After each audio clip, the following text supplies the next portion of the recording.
Okay, good morning, Grand Rising, everyone. Welcome to the Woo Space. This is Marilyn Douglas-Jones on day 1367. Congratulations to the Woo community for keeping this going. Our topic for today is Abundance in the Village Resolution. I know that those who've been following my series, Abundance in the Village, for reinforcement, some things are repeated, but there's always a different perspective. So, welcome, welcome, welcome. Get your coffee, get your tea, get whatever you need, your pen, your pencil, your note taker, right? On your phone. We are going to do a little history with a twist today and take it from then to now, right? But it's meant to be reinforcement for those who've heard some of the things before. And of course, history is old but new, it repeats itself, right? So, welcome, welcome, welcome. Come on into the space. Hello, Facebook. And we are ready to go, I would think. Um, all right. And so, welcome to this number, day 1367, where the topic is Abundance in the Village Resolution. If you know what a resolution is, it's that whereas this, and this, a list of complaints or a list of activities, and then you have a resolution, what we'll be doing from now on. So, Grand Rising, and welcome to day 1367. Okay. Welcome, welcome, welcome. Sing blessing, Dr. Professor. I'm Dr. Professor. Professor Marilyn. Glad to Grand be here. Rising. I'm going to call you Mother Teresa. Fine. Fine, Mama. Welcome, welcome. Grand Rising, Professor Marilyn. Oh, Grand Rising Queen Rashida. Welcome. Morning, Adam. Morning, Moo Moo. Morning, everyone. Let's see. Yes. It's good to see or hear everyone. I have a slight issue with my device. I'm on my phone, but everything seems to be working otherwise. So, welcome to day 1367. And this chapter, this particular topic today, resolution, which means we're going to do something about something, right? Your I, background looked like you in the island. I was like, daggone, I need to be there. Right? Yeah, right. I wish, I really wish. Beautiful. Well, welcome, Mumu. Okay. Nay. All right. We're getting there. Call your friends, call your family, call your enemies. It's information that everybody needs, okay? So we're going to do this. I hope you're not seeing my thumb all the time.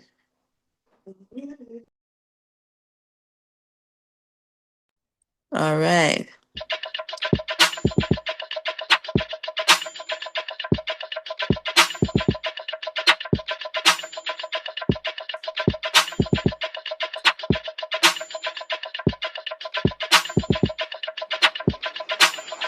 Wake up, everybody.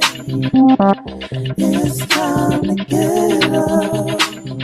Wake up, everybody. It's time to get up. Stay woke, stay woke, stay woke. It's time to get up.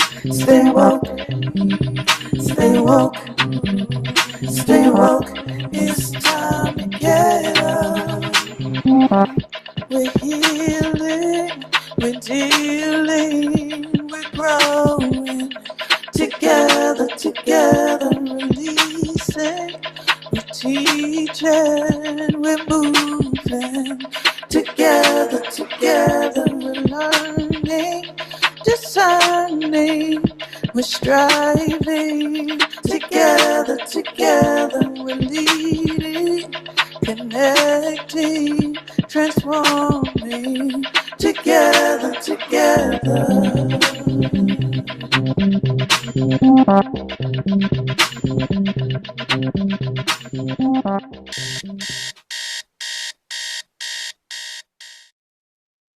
Yes, wake up, everybody. Wake up from our slumber. All right. Okay, so you're seeing some pictures here, and how much of your history uh, do you remember from school? Where did you learn history first about Africa? Did you learn it in school, or did you learn it at home, or did you learn it at church or mosque, or just from television? This is my first question to you. Where did you first learn about Black history, especially Africa? Anybody want to jump in on that?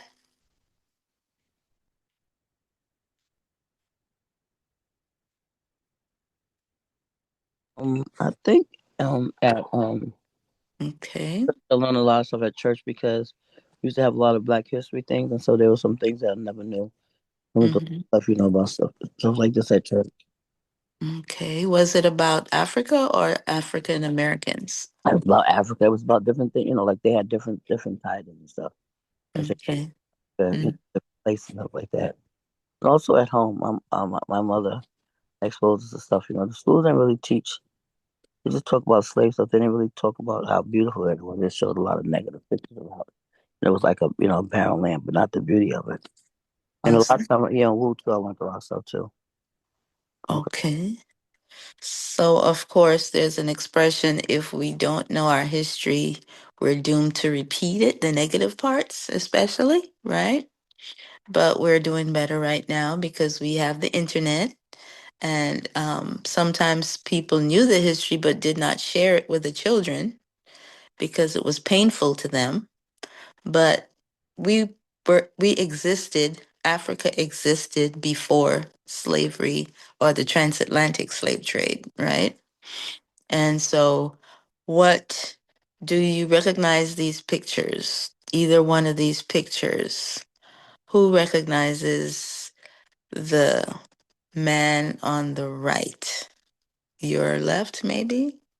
Your right. Do we know what that's all about? Isn't that King Tut? No. Oh, okay. I thought that's a Selassie. I don't remember. Okay, so we have 30 minutes. Some things I'll wait for an answer, and some things I will move us along. Mansa Musa. It kind of looks like Mansa Musa, yes. You're on the right track. So if you look at the title of the slide, it says the Moors occupied Europe, primarily Southern Europe, Spain, Portugal, Italy, right? From 711 to 1492. So you're looking at an army, right? We get the disjointed information. One minute you hear it's treated like trivia, right? Hannibal crossed the Alps or whatever. And then you don't hear anything about Hannibal anymore. And then you hear the Moors occupied Europe from seven. You may hear that. So that means they brought a lot of culture. And if you notice, Northern Europeans are paler than Southern Europeans. And it's not just about the sun, it's because Africans lived, conquered, educated, civilized Europe for over 780 years, right? Pretty much 800 years. So if you have 800 years, you have a lot of time to share. And it was not a violent occupation after they won the war. There's a time and a place for war. And then after that, there's peace. You've won, right? And so that's what we try to teach folks. And so we see where they occupied it. The oldest university in Europe is built by the Moor, was built by the Moors. Um, Perfume was brought by the Moors. Different foods. They planted oranges in southern Europe. Does anyone recognize the woman on the left? She's a descendant of the Moors, a queen of England named Charlotte, right? Um, let's see in the chat. Okay. Queen Charlotte is the great great grandmother of Queen Elizabeth, and therefore another generation removed for King Charles that we have today. So she was mixed because, of course, she's part European, part African, right? And so she's the grandmother of Queen Victoria, and on and on and on. But next slide, please. Some people accepted the conquest and occupation, other people didn't like it. And what happened in 1492? Europeans were fighting each other. And so even Spain was divided. And so in 1492, they came together and they started expelling, kicking the Moors out. Now, the picture you see there's a slide is of the transatlantic slave trade, and you see the arrows going back and forth because, of course, they took people and products from Africa and then took people and products back to Africa. And the northern part of Africa, like Morocco and Tunisia and Algiers, what's called the Middle East, but it's on the continent, you will see that the people's complexion or their hair is not totally European and not totally like the other people on the other side of the Sahara. It's because they're the Moors that were sent back. Some even were always there and stayed, and some went back voluntarily, but many were sent back to North Africa and sent dispersed, traveled because of war, of course. They were fleeing too. So they were already in the Americas before the transatlantic slave trade started, and they were part of it.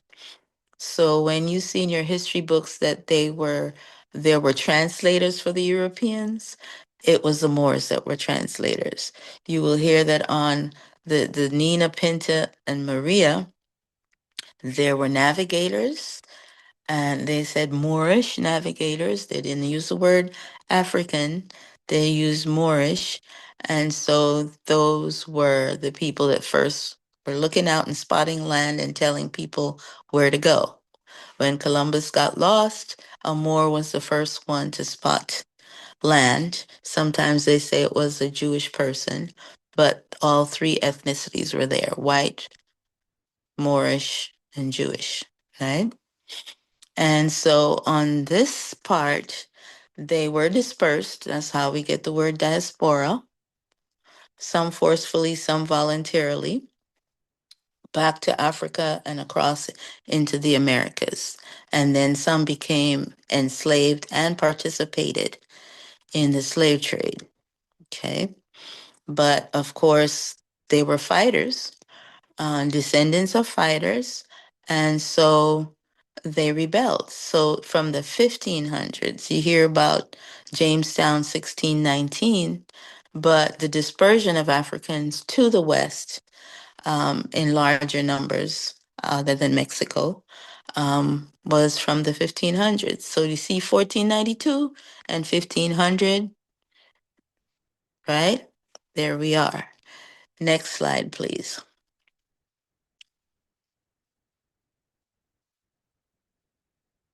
And so we did fight, and we had the Civil War, and we had the abolition of slavery, and the Europeans would have got very rich both during the Moorish occupation, because then they learned about other places to go and explore and get, the resources, but they really benefited from slavery, the Europeans, right?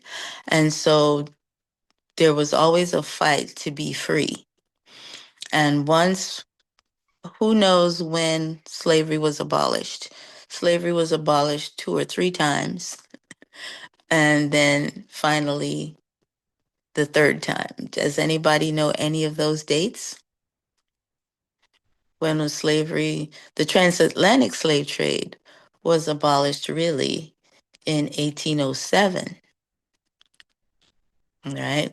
But they used the way around it by going to the Caribbean first and not directly to the United States.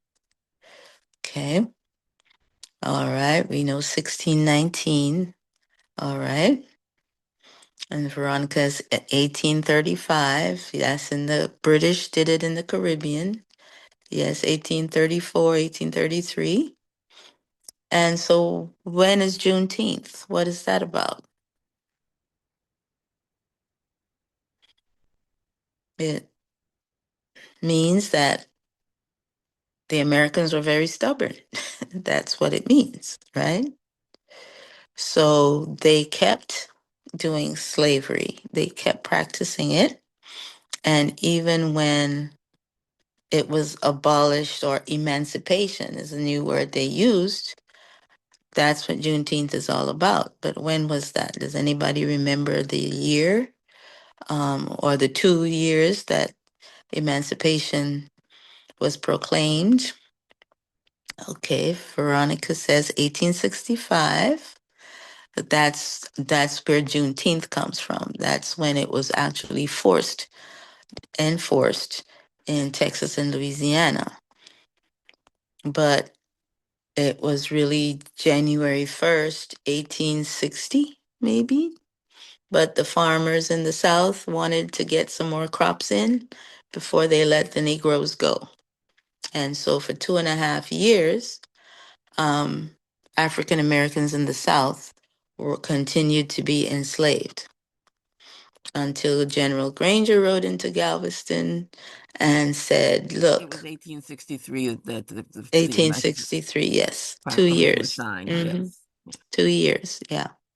And so 1865, it was completely abolished across all of the US, although it was staying on the books, in the law books, even in Mississippi until last century, right? Late last century. Okay. And so, what does that have to do with this slide? Since the slaves had freed themselves, or the slaves were emancipated, the Europeans still needed the resources of the Africans, either through labor or the resources. So, of course, they explored, they learned, in addition to what they learned from the Moors, and they went and sat at a table in Germany. And these different colors are how the Europeans divided up Africa, right? And people keep wondering, well, why did the Africans not do something? Everybody was in their ethnic groups minding their own business. Africa was not one country where, they didn't have cell phones, they didn't have YouTube, so they had no clue, right? And so they divided it up, and France and England, that's why the same languages are spoken in the Caribbean as in Europe and Africa, right? And so it was partitioned after abolition to keep a form of slavery, but now they enslave the land pretty much in terms of using those resources for themselves. All right. And they actually were on the continent. At least on our side, we knew we were free. But in Africa, they had no clue what was going on. It just happened, and we're very welcoming people, very hospitable people. And so we learned the language, which many had known the languages before from trade, right, during slavery and before. And so we've always been the translators to tell them what these new people are saying. And then it became forced, right? Next slide, please.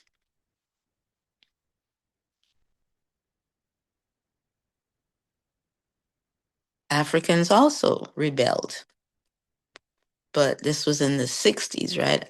After World War II, when many of them went and helped to win World War II, helped to liberate the Europeans from Hitler, right? So they saw another side of freedom. They saw another side that liberation should include them.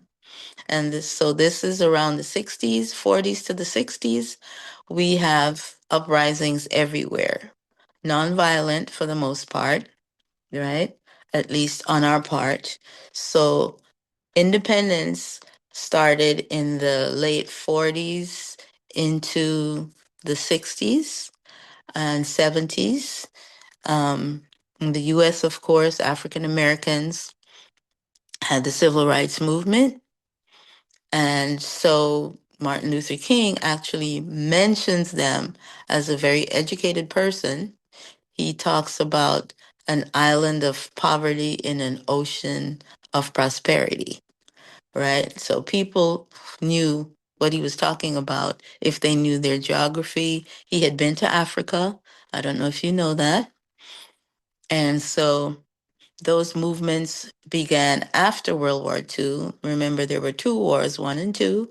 And then people started seeing that why not us? We're even fighting for the freedom. We fought in the Civil War.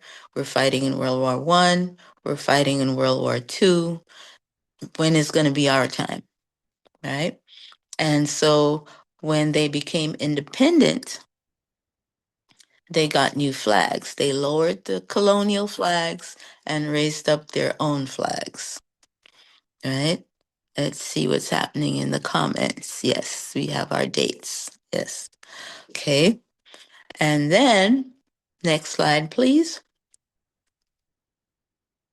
And I'll ask in the meantime, who has relatives that you know of that were in these liberation movements in the US or the Caribbean or Europe? Do you have relatives that were in the civil rights movement? Anybody's parents? Anybody themselves? Did you meet any of the major leaders? What do you want to tell us? Looks like Teresa's got her hand up. If you want to share. Go ahead. Yes, hi, peace and blessing. My parents were part of the being part of the Black Panthers, and I didn't know my father was, but I know my mother was, and also my grandparents were part of Black programs and stuff like that. I think what's the one who wear like a cap? What's all that one who wear like the cap, the red cap? Mhm. I think he The- was a what's the person the guy that you always talk about Mason? no, he had a red cap on his head. Oh, you mean today's guy in Burkina Faso? Traore? No, the other guy that you always talk about, the one who created the flag, who created different things. I forgot his name. Garvey? Yeah, I think my grandfather was a Garvette. Oh, the hat. The Okay. hat, that Yeah. red hat. Yeah, they He were. dressed like Napoleon. It was a tribute to Yes, Haiti. yes. Yeah. My grandfather's part of that because I have pictures of them like at a big event where they had everyone there, all the men have all these hats and stuff in there. So, but I didn't Mhm. know what that was because they didn't really talk. That was so weird. They didn't talk to us about it. Even my Mhm. father was really. Before I told all day, my father got arrested for giving Mhm. out in literature, and they took him. He had to pay a $5,000 bail, and they took him, came and got him out of jail. So he was like, yeah, he said my mother, him and my mother both was involved, but we didn't really, they didn't talk to us about it. So we just Okay. knew they did it. And you have to realize that that was a very traumatic time, even though they won, right? In a sense. Um, and so that's not something they want to talk about. And then we are peaceful people. We preach love, right? Dr. King was nonviolent. Marcus Garvey was just about taking the trip to see where you come from and making the best of wherever you are. And so they would not tell the children such horror stories, but it was in the news. And then, of course, it was briefly mentioned in our history books, right? And so we can't fault them for that. But even after independence, the Europeans, the colonizers made sure that they still had a hold on Africa because Africa is pretty almost two-thirds or three-quarters of the world's wealth in many ways. Two-thirds of the world's arable land, farmland, is in Africa. All the minerals that we use every day is in Africa. It's in Other places too, but we have large deposits, right? The whole world has those things. Everything on the periodic table is everywhere, but Africa has it in great abundance. That's my favorite word for Africa, abundance, right? And so to keep their hold, even though they gave them independence, and even with abolition, they, the Europeans set it up where by law, you owned the house you lived in, the farm up to a point, but you did not own the resources under your feet, right? And so 6 feet down, that's all you could have. And we just think of that as being buried, right? But everything else comes deep from deeper than that, even water, right? You dig a well, it's more than 6 feet deep before you hit water. And so that was an agreement that the people didn't understand, but okayed it and didn't think about it anymore. Some people in Africa still don't know that. That that is why in the Congo, for example, if there are diamonds in your backyard or you're working the mine and it sticks in your hair, the dust, they used to chop your hand off so that you didn't think you owned the diamonds, right? And so the struggle continued and they would give us, freedom in a sense, independence, but it had conditions where they still controlled the resources. And every now and then they would, like the United Nations was formed right after World War II, right? And then they decided they weren't going to fight each other anymore. And they would just enjoy the riches of Africa and still have discrimination. And so you see this slide, Millennium Development Goals of the United Nations. I'm not necessarily articulating everything well because trying to make that 30 minutes not go into an hour. But who has heard of the Millennium Development Goals? And I know it's very small. You may not be able to see it, but this is something the United Nations put together as goals to develop the world or to assist countries in developing the world, right? Anybody heard of those? Yes, I have. Asia. Mm. Okay. All right. So they have anywhere from 8 to 15 goals. The 15 are condensed into 8 on this one, right? You needed to, Asia, you want to tell us what you know about them? Well, the sustainable, the little bit that I know about them is that these are geared towards making countries more succinct, more developed, more well-rounded, and to provide resources back into the countries. Now, how well it will work, I'm not sure. Mm-hmm. Awesome. That's good enough. And then you see the food, right? They want to end hunger. They want to improve education. They want to reduce child infant mortality. They want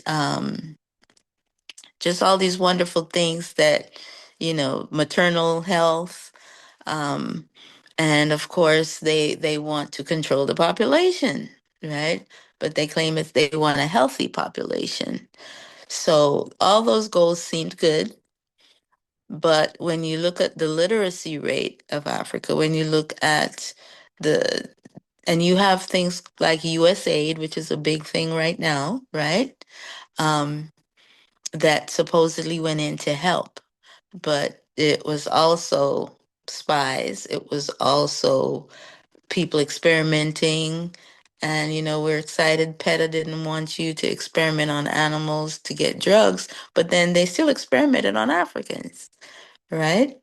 And so these goals are good goals, but people may not necessarily mean well because when countries tried to do it, they were held back in some way, right? And so if you look at the slides that I've used so far, and then to hear the word resolution, there is a movement going on right now to do these things for ourselves, starting in Africa. And of course, African Americans are trying to have their own markets in terms of business. Not enough is focused on health and feeding. We have nonprofits, but you can't just live on Thanksgiving meal all year, right? Or Christmas. So, whereas you have the Moors having conquered Spain from 711 to 1492, and whereas in 1492 in the 1500s, we were sent across the globe during the transatlantic and other slave trade. Um, the other, whereas Africa was divided up after slavery to maintain resources, and military might was used to enforce it when people did not agree. Okay. And whereas Africans and African Americans have, and Caribbean people in the diaspora, everybody has always stood up for justice, freedom, and equality, right? Then, therefore, that's how the resolutions go. Whereas this, whereas this, whereas that. Therefore, people are more interested now in doing for self. So we will use our own resources. We will try to eradicate extreme poverty and hunger in our communities. We can't wait for everyone to do, for the government to do everything for us. We will educate our children. That's why we had Head Start to start with. We will promote gender equality and empower women. African American women, for example, are the most highly educated in the United States and growing around the world. We're still working on reducing child mortality. Okay. We are still working within the system to improve maternal health, but we're producing a whole lot of doctors, right? We want to, in six, they wanted to combat HIV, AIDS, malaria, and other diseases. Okay, we seem to go and come with AIDS, but malaria is still there in Africa. We don't have uh, the bad water as much. We have filtered water, although other chemicals that help the water can still cause us harm. Seven, the world is struggling with because of waste and pollution, environmental sustainability, but we are finding ways to recycle and to go organic, especially in Africa right now. And then, of course, Global Partnership for Development is number 8. That's very iffy because the Americans say, government says, we don't have permanent friends or permanent enemies. We do have permanent interests. And so when people try to assert their own sovereignty, we go out if we don't like the way they did it, and we will bring democracy to them after devastating their country, right? But the resolution is the Millennium Development Goals, where Blacks across the planet have resolved and are declaring that we will do for ourselves, right? And make sure that there's no hidden agendas. All the agendas are being really revealed. And so we accept those goals, and we all need to work together to make those things happen for children and families everywhere, right? And of course, notice employment was not there. So that's what we have to do because it takes money, right? Money answers everything. And it's the greedy people that are the root of all evil, right? So that love of money, it's a tool and it's not an idol. It's an instrument that we use to fix things for the most part. Any comments or questions there? It's the bottom of the hour and getting ready to leave. Veronica had her hand up for a little bit there. So if you still want to share, Veronica, we'd love to hear from you. I just said I feel very suspect when the title includes the United Nations. And if they haven't done anything in the last 65 years, I don't know what else they can do. And so when we look to Africa, I really believe Africans need to look to themselves. That's where I am. And if we keep being led by the United Nations, being led to the cliff to jump off. Mm-hmm. Yeah. And I would recommend that we pay attention to politics for a change, because that's the only way you'll know what's going on. Right now, there's a whole lot of disruption here and everywhere else, especially with these tariffs. And I strongly recommend that people keep up with what's going on in Burkina Faso, right? We've always had to take care of ourselves. However, there's always been a ceiling, a barrier to the top. And so the goals are great. The resolution is to forget the United Nations and do these things for ourselves, like Veronica said, right? And we've always been doing it, but now it needs to become a new system for us that works for us. And so we're looking at, what does democracy mean? Why is there so much terrorism in places where people are trying to do for self, right? In the South, why is the South of the United States still treated differently than the North in terms of politics and voting? So we look at Africa superficially and not realize the same thing is happening here on in different ways. The whole world is being reconquered, recolonized, or attempted to, but the people who know better are resisting. And the majority of people in the world right now are young people, and they are not their parents or grandparents. They're more educated, they have the energy. Just like in the 60s, the face of the movement was a mature person, but Martin Luther King was really young. And there were even younger people, the college students, the high school students, and 4 little girls in the church were bombed too, because they were part of the marches. So the elders need to encourage the young people, tell them their stories, teach the children the history and the facts of history, not the opinions about history, and let people decide for themselves how we want to participate and make a positive difference. Okay. Any final comments? Reflection? We've got Teresa and K Sweetness with their hands up. So we can go. Awesome. Who's first? Thank you so much, Doctor Professor. I was gonna give you a new name, Doctor Professor, for this session. I learned a lot today that I never knew, and it was just a blessing.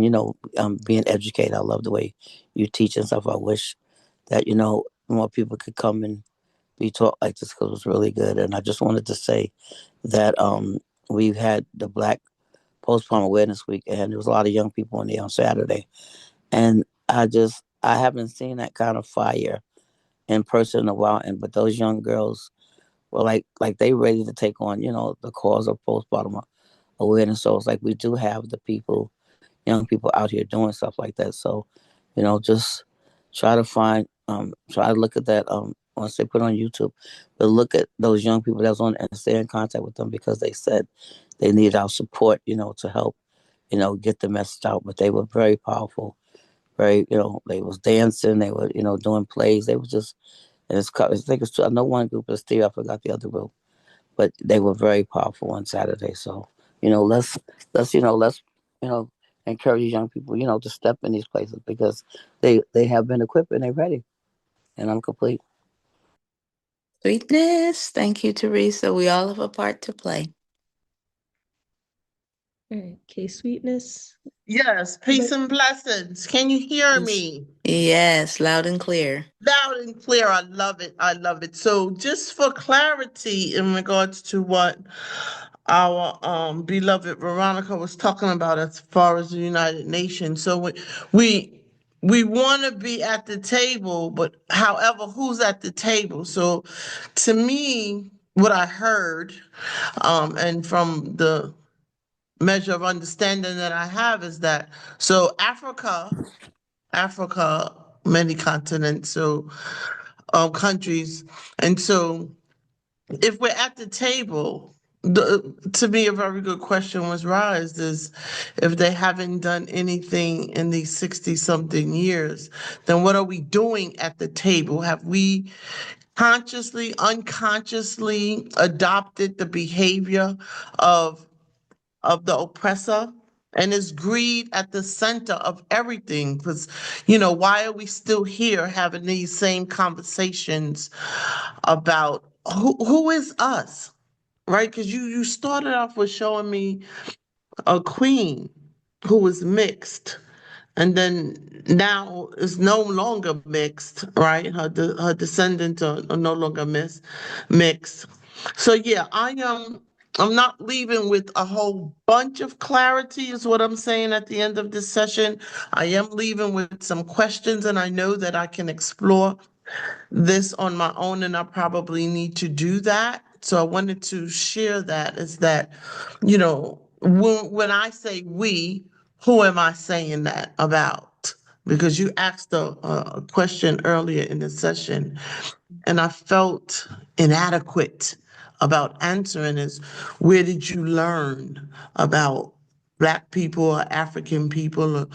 I really don't remember sitting in the classroom ingesting anything on the positive concerning me, right?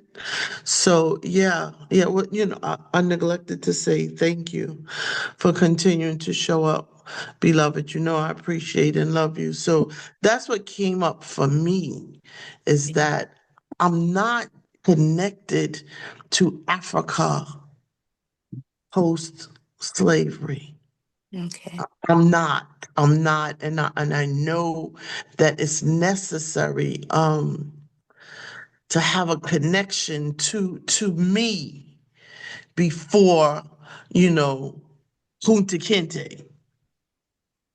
Yeah, yeah. So I wanted to throw that out there. And so, I'm just putting myself under the bus and holding myself accountable for things. And I had declared on another session that I would definitely share information with my nieces and nephews, great nieces and nephews, about this important information so that we can love ourselves on a deeper level.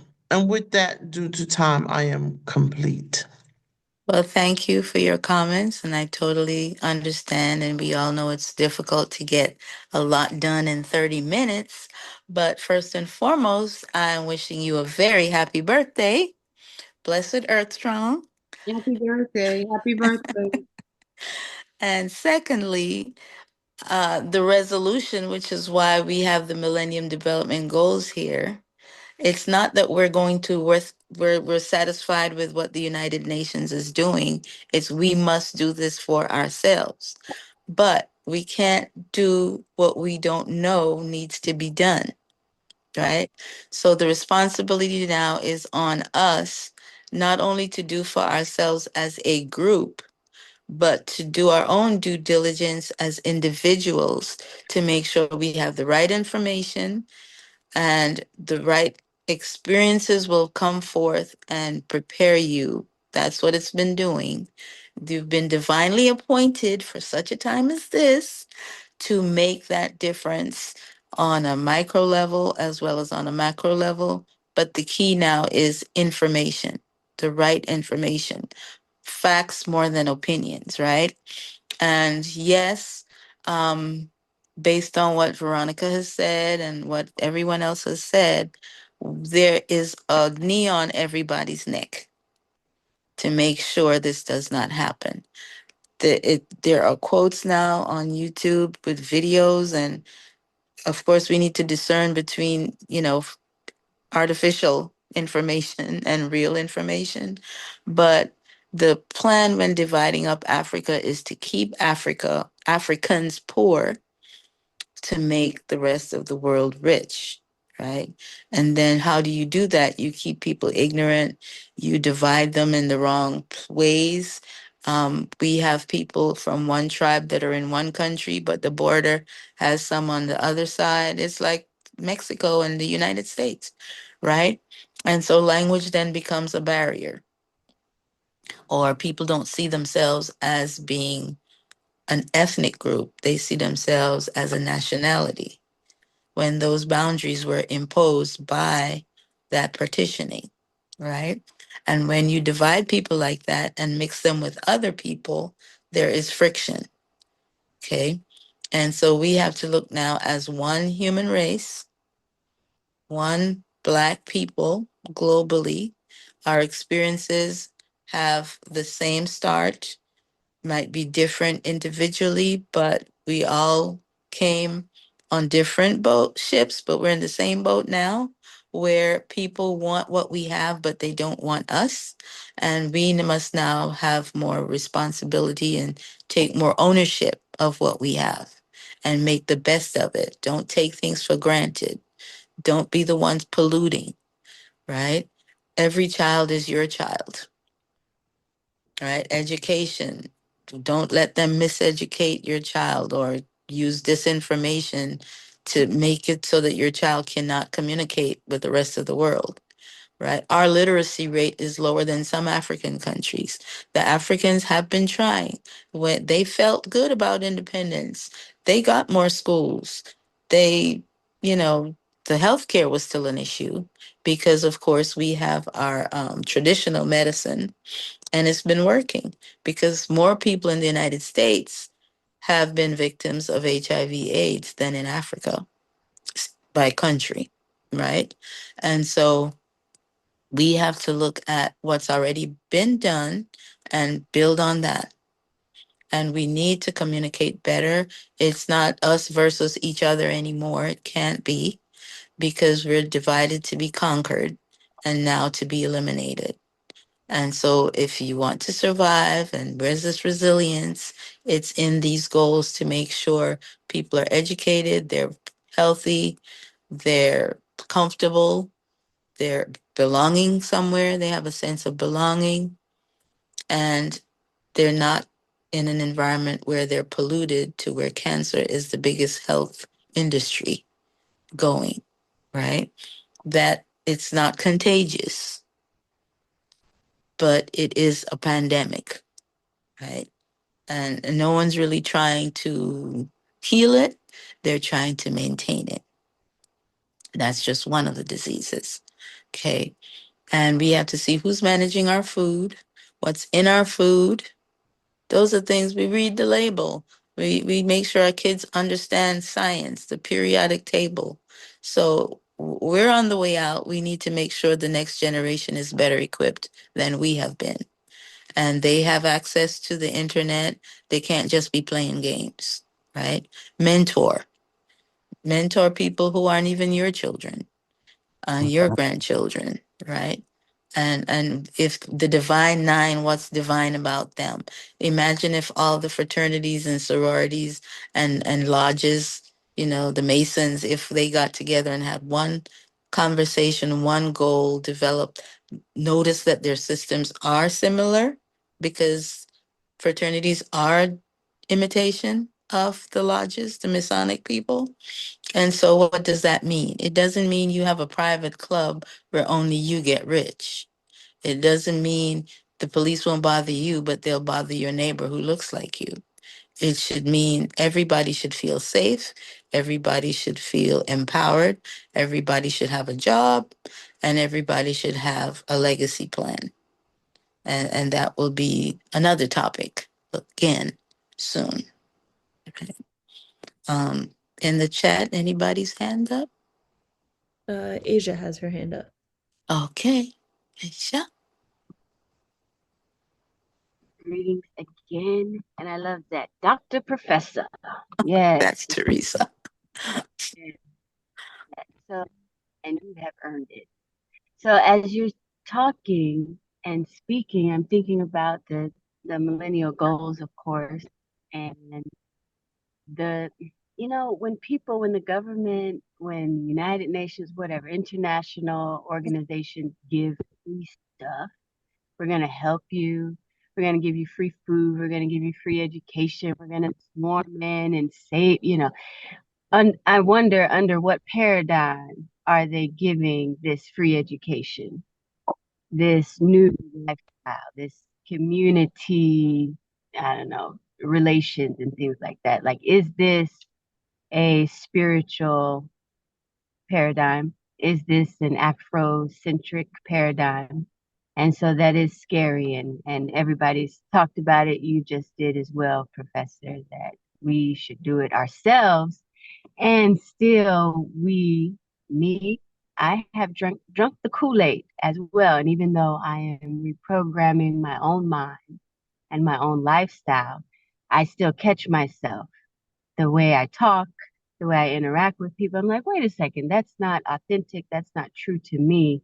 And sometimes I find myself still operating off the paradigm that I live in, that I have been brainwashed in. So this is an interesting time to see us congregate. I mean, Black people, people from the African diaspora, to see us congregate and create our own communities and not create our own communities authentically. How about I say it like that? So that's interesting. But what I really wanted to ask you was about news resources, news outlets. You mentioned that, hey, keeping up with the news, Burkina Faso and everything like that. They're not talking about the sustainable development goals on the news. When I'm watching the senators, whatever, speak and all that, they're not talking about that. So, where would you recommend that we keep up to date on international relations? Thank you. Well, to thank you for that question. To be honest, we cannot rely on the usual mass media. You pretty much have to go to YouTube, and TikTok is a teaser for you to go to YouTube, right? Because TikTok is shorter. And so even then, and pay attention to the naysayers and see how they've been programmed to counter the facts and the positive evolution that we're in, right? Um, the what the colonizers didn't plan on was coming and enforcing that we speak their languages, and now we can communicate with everybody in Africa through one language or another, especially English. And the world is looking to, because of television and because America showed what was going on in America in the 60s, the world is looking to African Americans.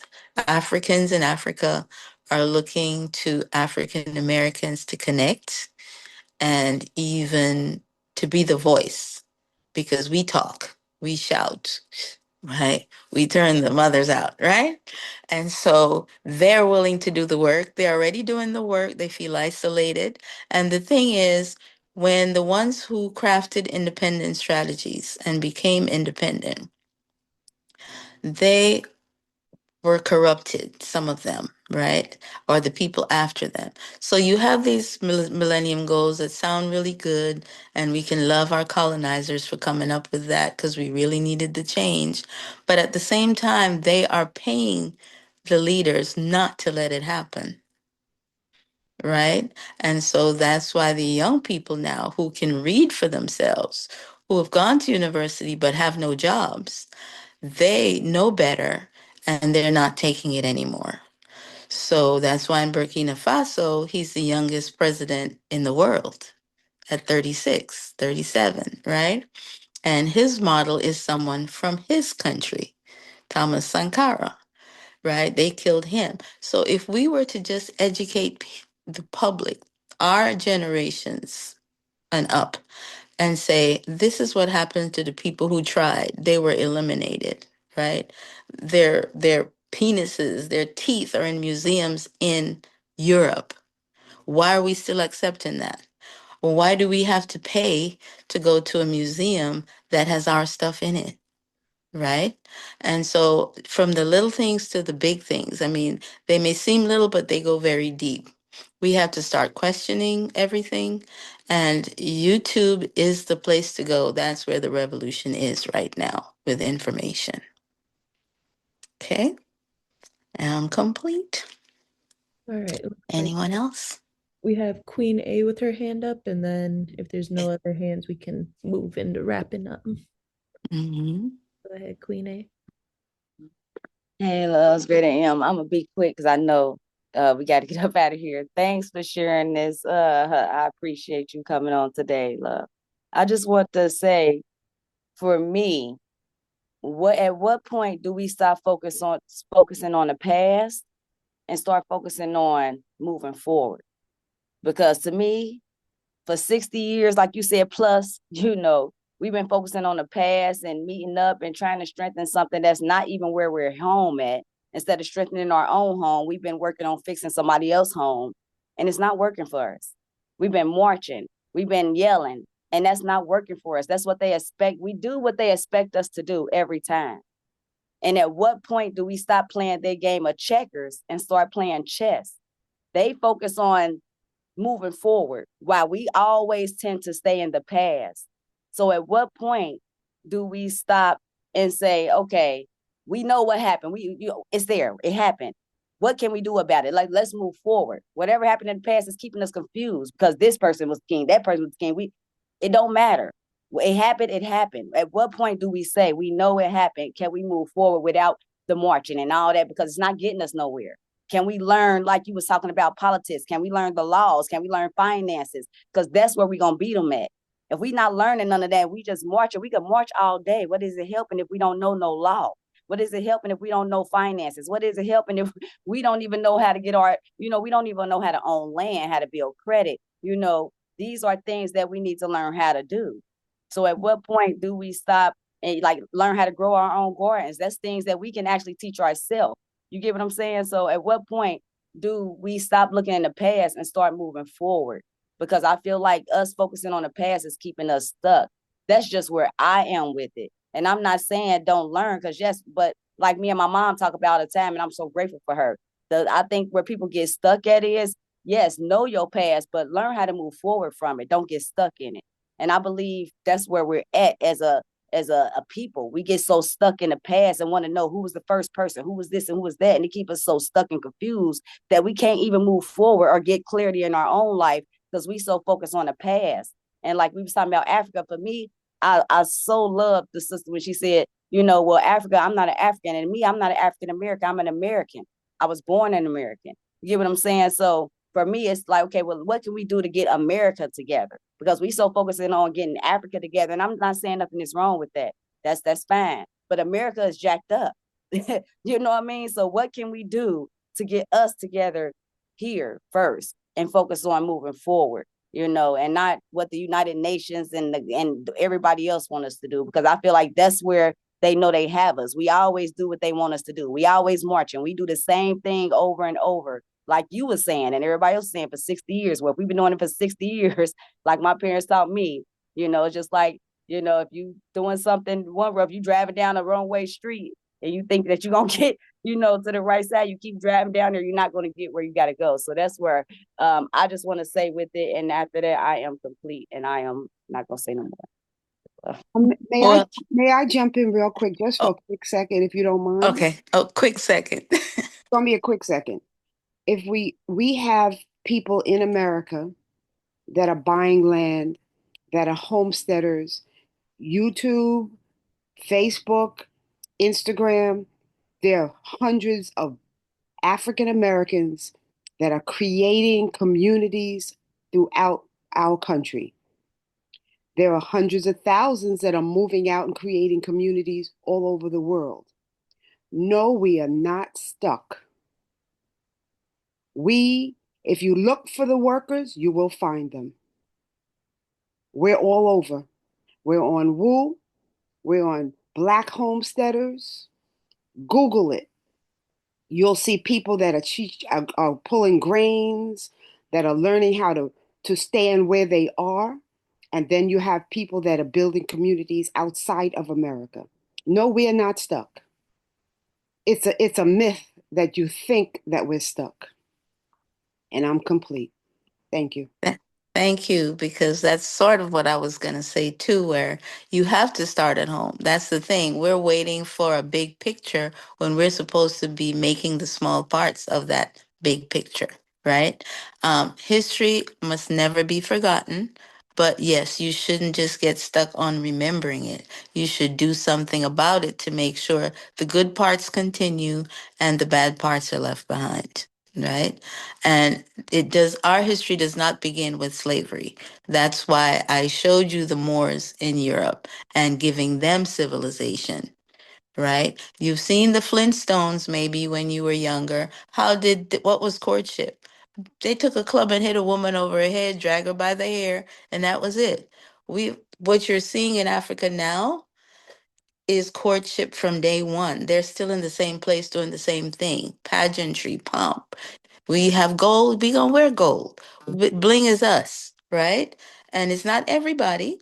It was, the kings and the people in charge, the chiefs and all of that. But history has a continuum, and it's up to us to do our part in our space and our time to make sure children aren't hungry where we are, s- education is good where we are, right? The basics, right? How are we treating women? So we don't just march when the police kill somebody that doesn't look like that police. No, we need to go march against the people killing each other in their homes as well. Or we don't need to march. We have community centers. We can, the elders used to go pray around your house. So we're sitting down and being entertained with vicious violence and atrocities. And then we go to work like it never happened because it's not in our house yet or on our street yet. And whenever you see a crime committed in a neighborhood and they're so shocked they never thought it would happen there, that's blinders. If you want your community to eat, you got to feed them, right? If you want to stop having people depend on welfare, you have to find ways to give them jobs. We have a lot of entrepreneurs. We complain, yes, this one is the first one, this one is this. They need to hire people. Nonprofits do not help us. It's nonprofit, right? It's charity. We need to move from nonprofit mode. The amount of land isn't changing. If you go back and look, your folks had land. Why did we abandon it? There are ghost towns all over the country. There are states that are failing right now. How prepared are we if we're not stuck in credit, right? We get paid, but we owe somebody everything, right? So we have to do our part in our space so that this little light of yours will shine a brighter light in the big picture, right? We can't keep waiting for someone else to do it. And we talk about, leave it to God. No, God left it to us. Abundance is there already. There's nothing new coming around, it's going away.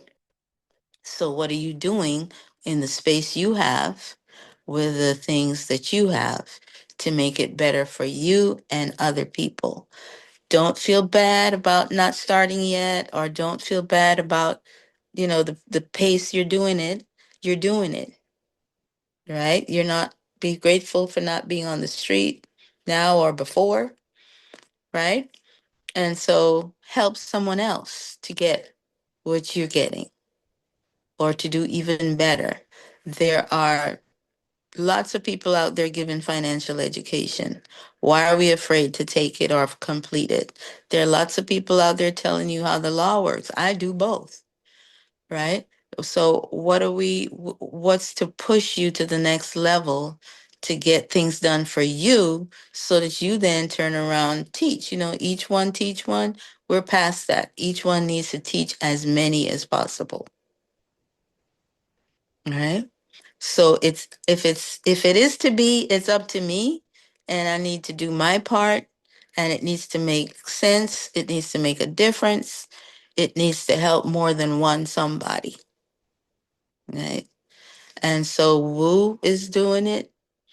You know, lots of people are doing it, but we continue to colonize ourselves. We need to decolonize ourselves. And we need to do it by learning from other people that are doing the thing, right? So start at the house, go to the neighborhood, and go to the school district or, you know, the light company. Do what you have to do to say you're satisfied with how you're going. Okay, so Queen, is your hand still up? Or Oh, no, ma'am, I forgot to take it down. okay, so we need to kind of wrap this up. And so I am complete, and I thank you all for giving me this time.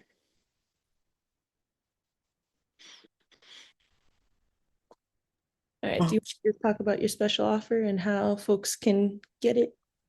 Okay, my special offer. You need to email me, and we will have a free session on a personal needs analysis, a financial needs analysis.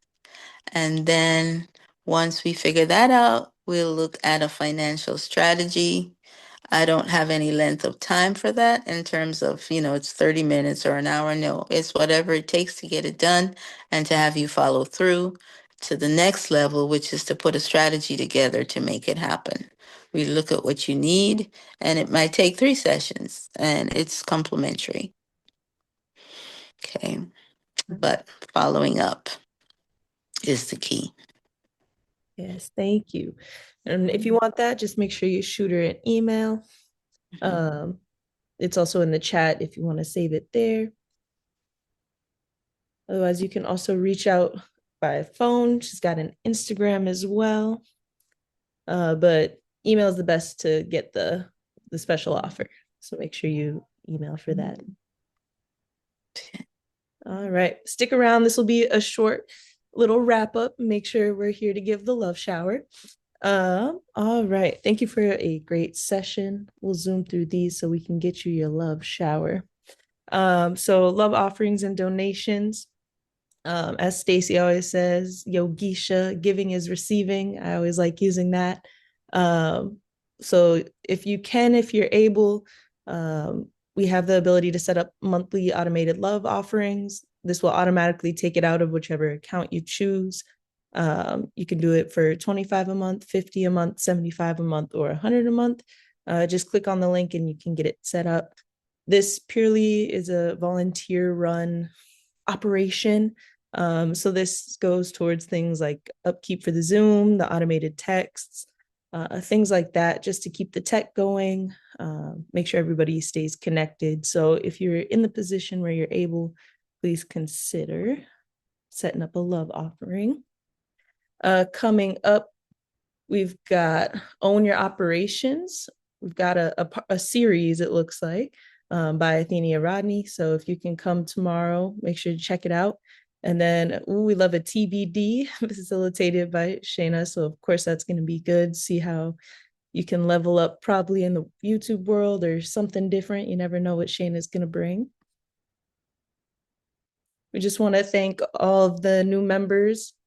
There may have been a name or two I didn't recognize, but I'm also new. So it looks like the people that are in here now I've seen quite often. So let's change that. Let's bring some new folks in. The topic that we talked about today is something that, everybody can benefit from hearing. So try to bring in a family member, even if it's one extra person a day, or even if they catch 30 minutes, it's easy to get hooked once you're in here. So we want to thank the new members and those that have been bringing in the new members. This is our schedule. Every Sunday, Tuesday, and Thursday are our longer sessions, our 90-minute sessions. And Monday and Wednesday, we always lie. We say they're 30 minutes. And I think more often than not, we go over, but we tend to keep most of the people in the space anyway. So it's always, juicy concepts, good topics. We're learning together, so might as well stick in the space. So those are our soft deadlines, I guess, or schedule. But you can catch us on Zoom. We also live stream on Facebook if you ever miss any of it, you can catch it on Facebook. And then you can sign up for the text alerts, like I had talked about, by texting Moon Nation to 74121. I'll just let you know when we're going live. And here's how you can stay in touch. The links will be dropped in the chat. You can register to get the daily Zoom link on that first one. We also have the Facebook groups. We have a public one and a private one. It gets live streamed to both of those if you want to join. We also have an Instagram, Wake Up Everybody, where, we'll talk about who's upcoming and whatnot. We've also got the YouTube, which I am relentlessly uploading all the old videos onto. It's taking a minute, but I'm working slowly but surely. Today's session will also go on the YouTube. So we've also got some of our more recent ones on there if you want to catch up through there or share it with anybody. And then if you have any questions, you want to volunteer, anything like that, you can email us at info.wakeupseries@gmail.com. Now let me take this down, and I invite everybody to come off mute, come on camera, so that we are able to give Professor Marilyn her much deserved love shower. Thank you so much, beautiful. Appreciate you. It was so amazing, all the information Thank that you provided.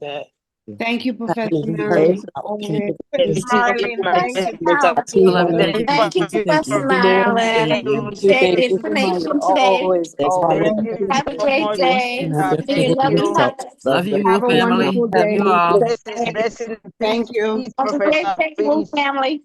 have a good Thank day. you. Bye-bye. One love, guys. One love. One love. One love, Empress. Two loves, two loves. Bye-bye. Peace and blessings all. Peace and blessings. Peace and blessings. Grace and peace. Amen, amen, Ashe. Amen. Ashe. Have a wonderful